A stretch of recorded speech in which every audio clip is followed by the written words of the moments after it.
menjelang Al-Mahdi keluar, akan wafat terlebih dahulu seorang raja Arab, penguasa Mekah dan Madinah. Mekah Madinah itu di mana letaknya?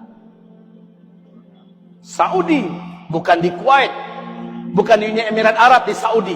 Wafat seorang raja Arab. Saya bacakan hadisnya berikut ini.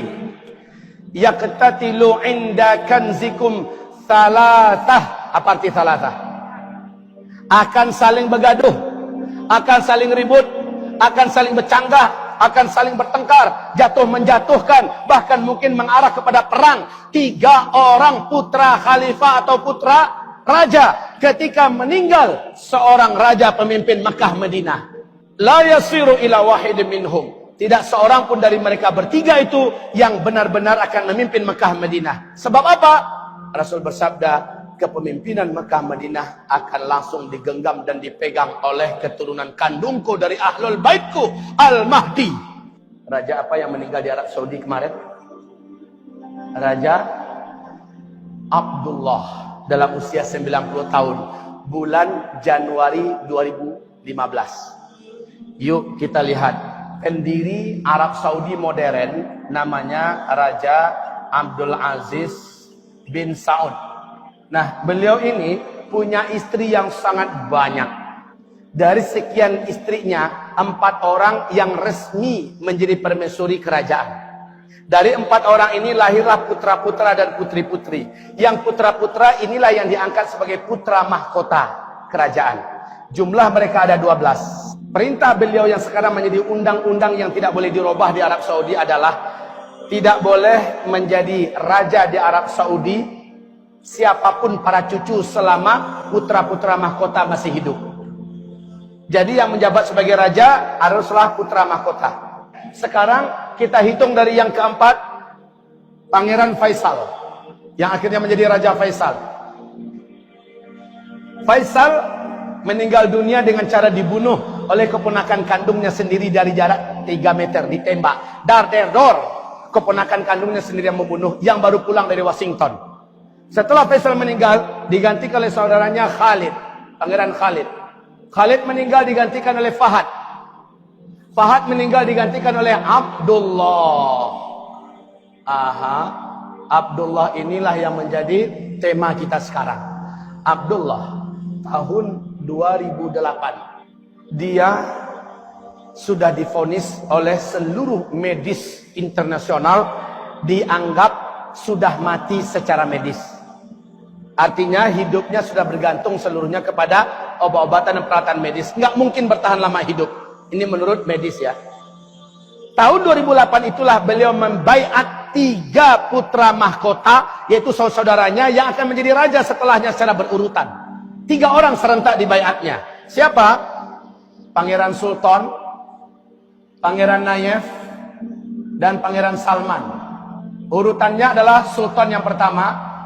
Bila Sultan meninggal, langsung diganti oleh Nayef yang kedua. Nayef meninggal, baru Salman yang ketiga. Nah ini siapa ini? Ini adalah Talal, Pangeran Talal. Ini termasuk orang terkaya di dunia. Ini adalah Pangeran Mukrin. 3 orang ini dibaiat. Seluruh dunia menyaksikan Abdullah membaiat karena ini live di TV. Kaum muslimin, qadarullah. Ternyata Raja Abdullah umurnya panjang. Setelah 2008, 2011 Pangeran Sultan meninggal dunia terlebih dahulu.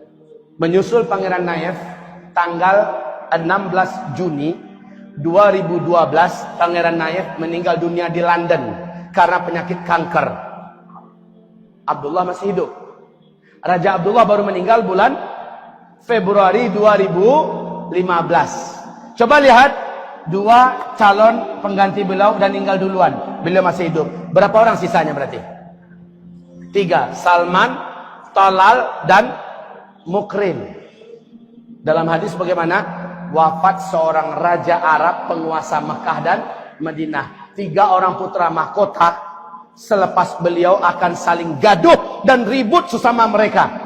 Tidak seorang pun dari mereka yang betul-betul menjadi pemimpin Mekah dan Madinah. Karena Mekah Madinah saat itu akan jatuh ke tangan keturunan kandungku dari Ahlul Baitku, Al-Mahdi, kata Rasulullah. Dan subhanallah, subhanallah, 3 orang ini ternyata punya karakter yang berbeda-beda. Salman ini jabatan tertingginya hanya menjadi gubernur di Riyadh. Tapi ketika Raja Abdullah meninggal, otomatis dialah yang menjadi raja berikutnya. Sebenarnya ada konspirasi untuk menggagalkan beliau. Tapi Allah punya rencana lain. Beliau naik. Setelah beliau naik, Pangeran Talal ini, track recordnya seluruh dunia kenal.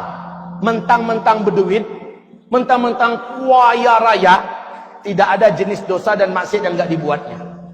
Sehingga beliau merasa ke depan orang macam gini memegang Arab Saudi akan berbahaya.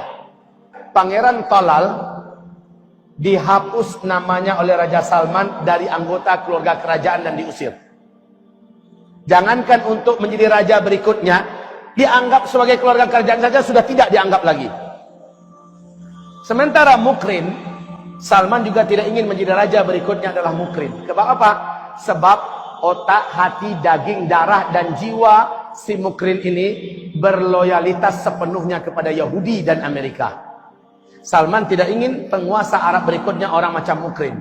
Walaupun namanya tidak dihapus dari anggota keluarga kerajaan, akan tetapi statusnya sebagai putra mahkota yang akan menggantikan beliau dicabutnya, dan beliau baiat 2 orang calon raja berikutnya. Anak kandung almarhum putra, yaitu Muhammad bin Nayef. Apabila ini meninggal, pengganti berikutnya adalah anak kandung dia sendiri, Muhammad bin Salman.